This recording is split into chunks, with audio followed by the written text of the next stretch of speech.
राम की वर। आरती उतारो श्री राम रघुवर की, राम रघुवर की, श्री राम सिंहवर की। भक्ति ज्योति जगमग हो मन मंदिर की, आरती उतारो श्री राम रघुवर की, राम रघुवर की, श्री राम सिंहवर की।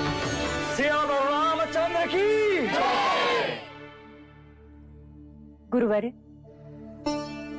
आज सिद्धार्थ प्रथम बार महाराज के साथ साख्य न्याय सभा में जा रहे हैं। इन्हें आशीर्वाद दीजिए। सिद्धार्थ, गुरुवरे के पांव छू।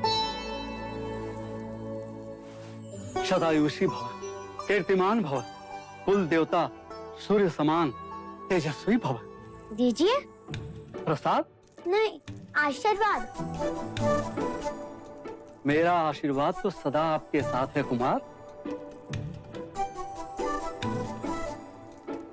कहाँ है आपका आशीर्वाद? मुझे तो नहीं दिख रहा।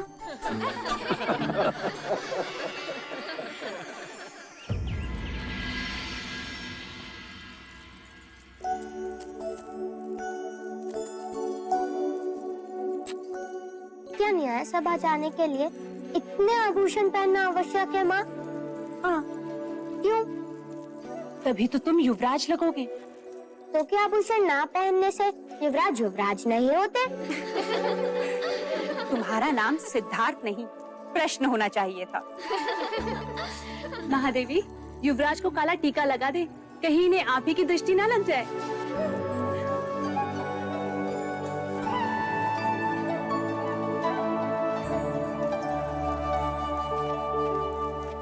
लीजिए देव, युवराज न्याय सभा जाने के लिए सज्ज है। मुझे इतने आभूषण पहना दिए हैं कि अब तो मैं ढंग से खेल भी ना सकूंगा। पुत्र, तुम युवराज हो, इतना बोझ तो तुम्हें उठाना ही होगा। चलें? क्षत्रिय ऐसे नहीं है, ऐसे चलते हैं।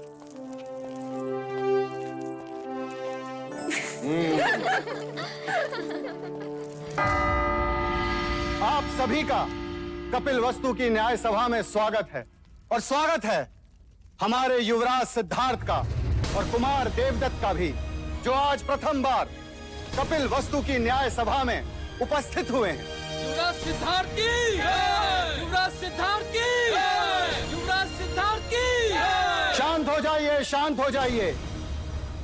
महाराज शुद्धोदन की आज्ञा से अब आज की न्याय सभा आरंभ की जाती है। अब दोनों किसान अपनी अपनी न्याय याचना लेकर महाराज के सम्मुख उपस्थित होंगे।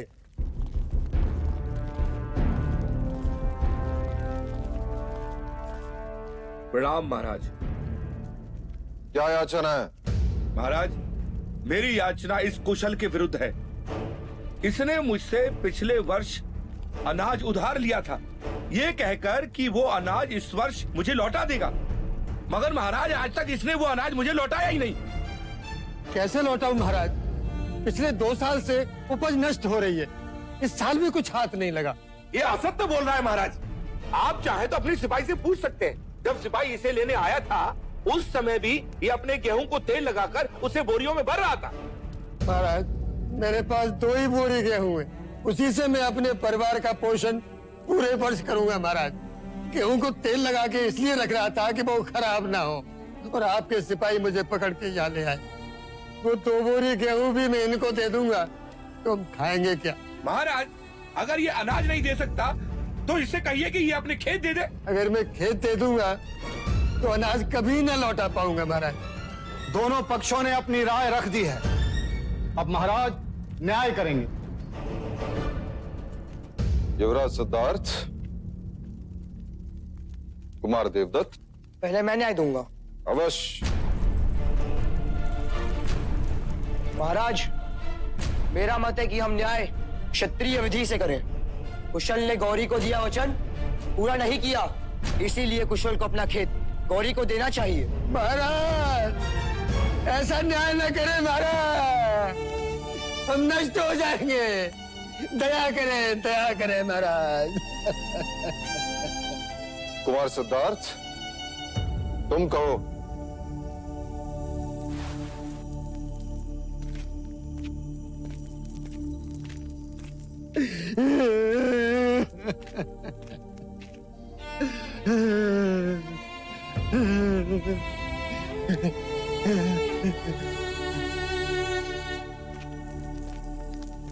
महाराज, यदि कुशल गौरी को गेहूं दे देगा तो अपने परिवार का पेट कैसे पालेगा?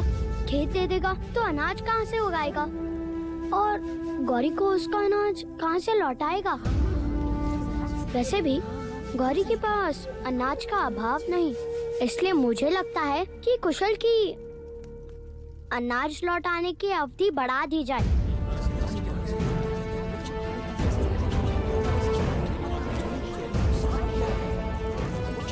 मैं देवदत्त के न्याय से सहमत हूं। यदि व्यापारी अपना वचन पूर्ण नहीं करेगा तो राज्य का व्यापार रुक जाएगा।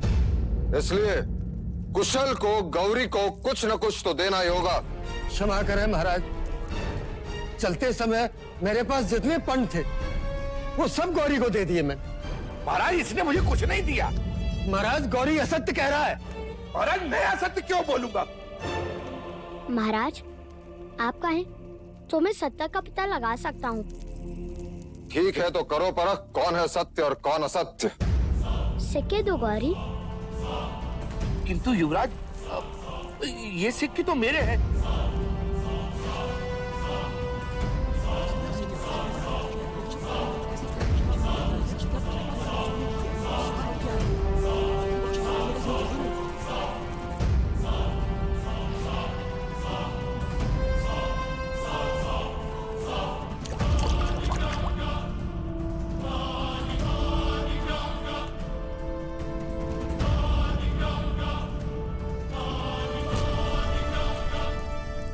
ये सिक्के कुशल के ही हैं।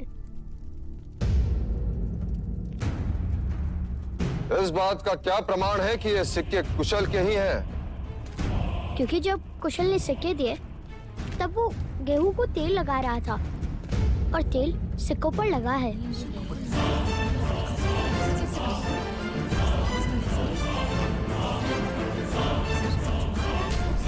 महाराज, ये सिक्के कुशल के ही है महाराज, कुशल की। इससे ये प्रमाणित होता है कि कुशल ने गौरी को सिक्के दिए थे और इसके नियत में कोई खोट नहीं।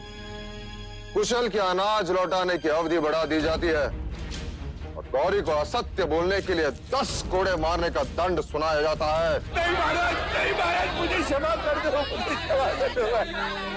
10 सिक्कों के लालच ने मुझे अंधा बना दिया महाराज, अंधा बना दिया।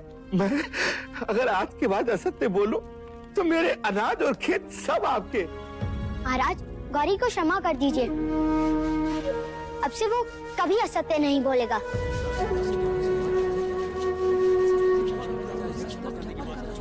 गौरी, मैं तुम्हें क्षमा कर सकता हूँ यदि इस न्याय सभा में कोई तुम्हारा उत्तरदायित्व लेता है कि तू दोबारा झूठ नहीं बोलेगा। हाँ महाराज।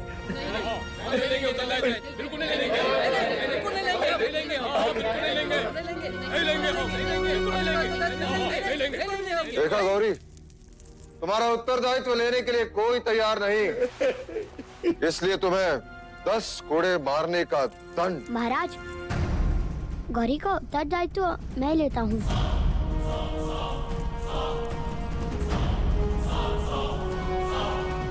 आज से ये कभी असत्य नहीं बोलेगा। सिद्धार्थ, पता है उत्तरदायित्व लेने का अर्थ क्या है?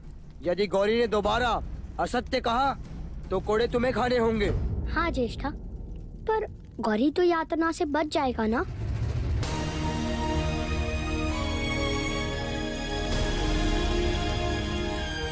युवराज सिद्धार्थ की जय हो। युवराज की, युवराज की, युवराज की, युवराज की, युवराज की, युवराज की, युवराज की, युवराज की।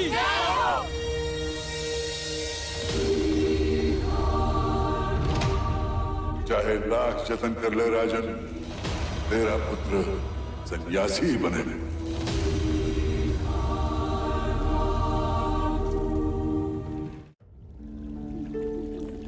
सारे नगर में सिद्धार्थ की न्याय कुशलता की चर्चा हो रही है। पूरा कपिलवस्तु खुश है। क्या हुआ देव? क्यों मना शांत है?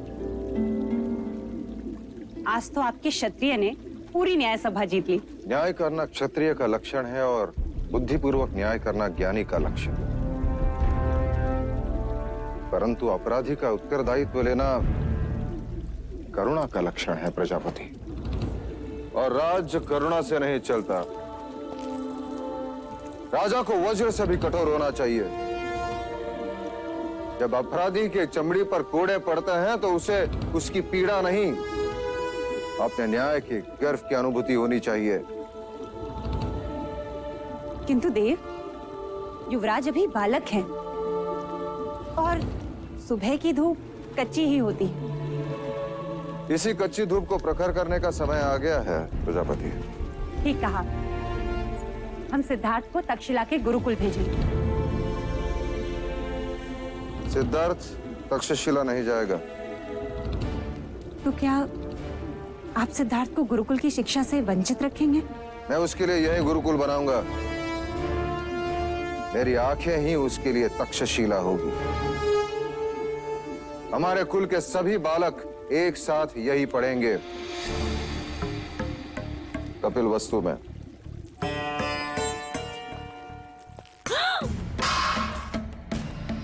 भोजन पर क्रोध नहीं करते देवदत्त। क्यों न करूं? मुझे सब पर क्रोध आ रहा है। मेरा न्याय उचित था, महाराज भी सहमत थे, फिर भी प्रजा ने सिद्धार्थ के नाम की जय जयकार की। क्यों?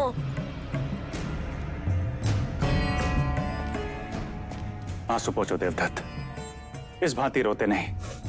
अब तुम बड़े हो गए हो। यदि आप महाराज से बड़े होते तो राजगद्दी हमारी होती। देवदत्त, सची तो कह रहा है वो।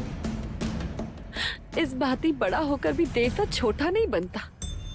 आप इसके पिता हैं। आपके आंखों में इसके आंसुओं का कोई मूल्य नहीं। क्या चाहते हैं आप? कि देवदत्त भी सिद्धार्थ के पीछे पीछे घूमता रहे जैसे कि आप महाराज के पीछे घूमते हैं? मंगला,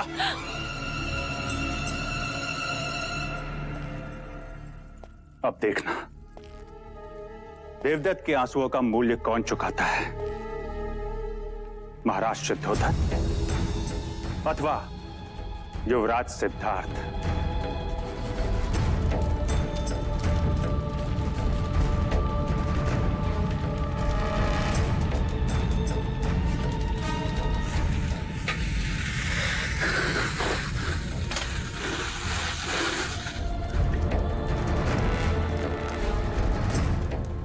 लीजिए महाराज, ज्यों की त्यों है, रत्ती भर भी अंतर नहीं है।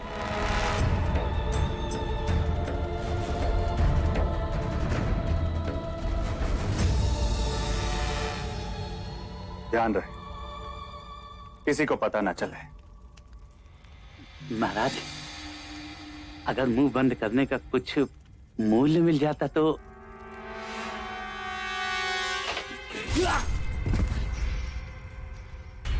ऋण तो मैं स्वयं भी नहीं रखता। अरे अरे इधर इधर, अरे उधर नहीं, उधर नहीं, उधर नहीं, अरे उधर, अरे इधर इधर इधर इधर, अरे उधर इधर इधर, अरे इधर इधर, अरे इधर इधर।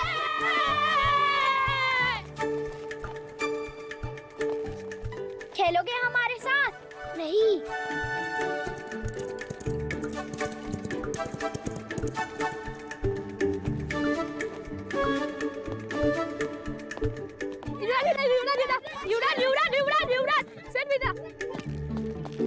कुमार, वहाँ मत जाइए, वहाँ युवराज खेल रहे हैं। चल।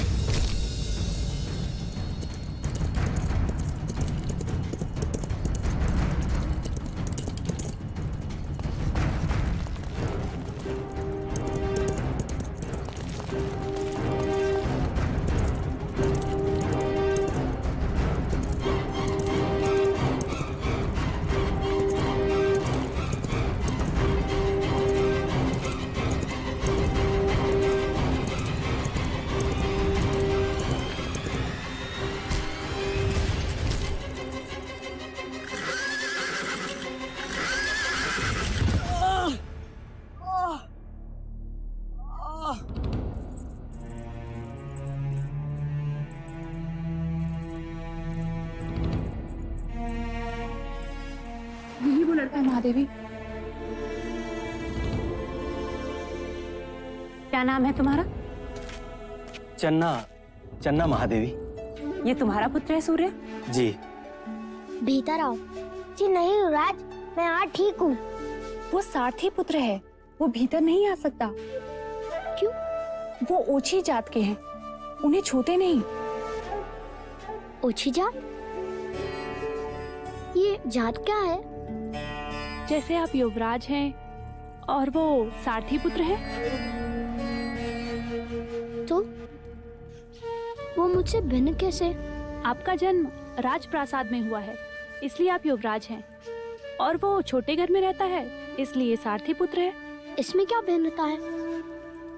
घाव होने पर उसे भी तो रक्त आता है। जब आप बड़े हो जाएंगे तो अपने आप समझ जाएंगे। पर मैं तो अभी समझना चाहता हूँ।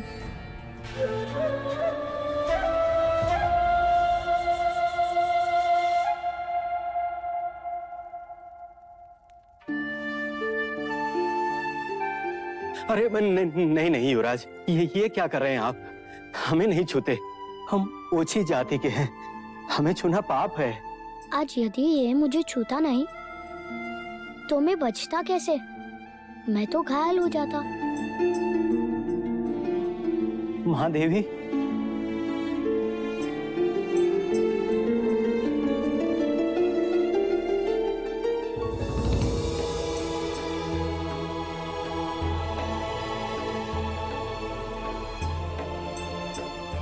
देवदत्त कैसा है?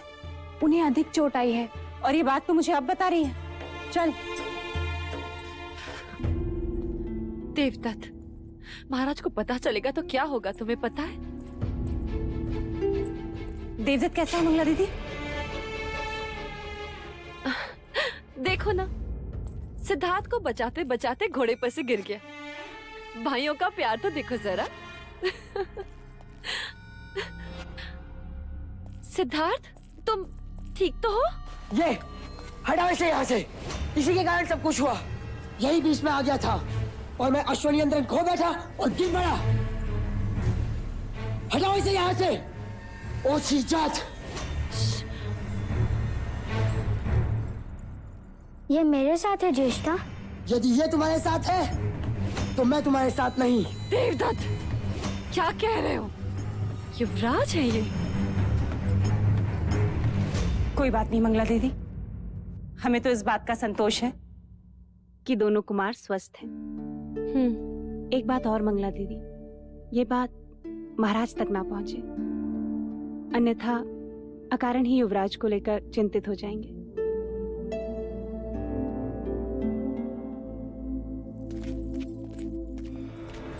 मैं भी तो यही चाहती हूँ कि महाराज को पता ना चले।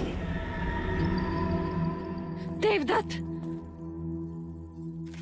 अच्छा अवसर चला गया हाथ से, अन्यथा आज तो मेरा आखेट बन ही जाता। आखेट करना है तो धैर्य रखना सीखो, अन्यथा स्वयं ही आखेट बन जाओगे।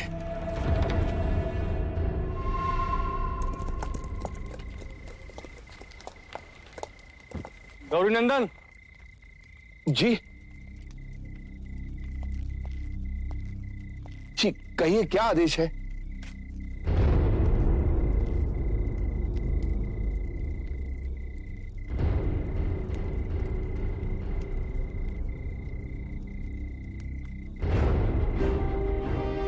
महाराज के आदेश का पालन होना चाहिए। जी।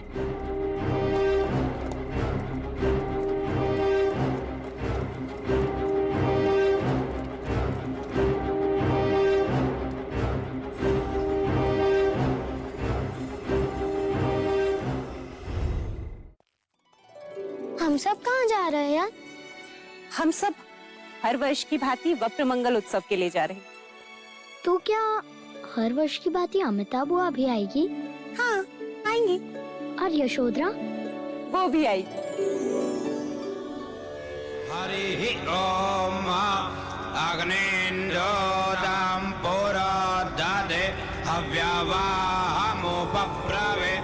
देवा आशाय।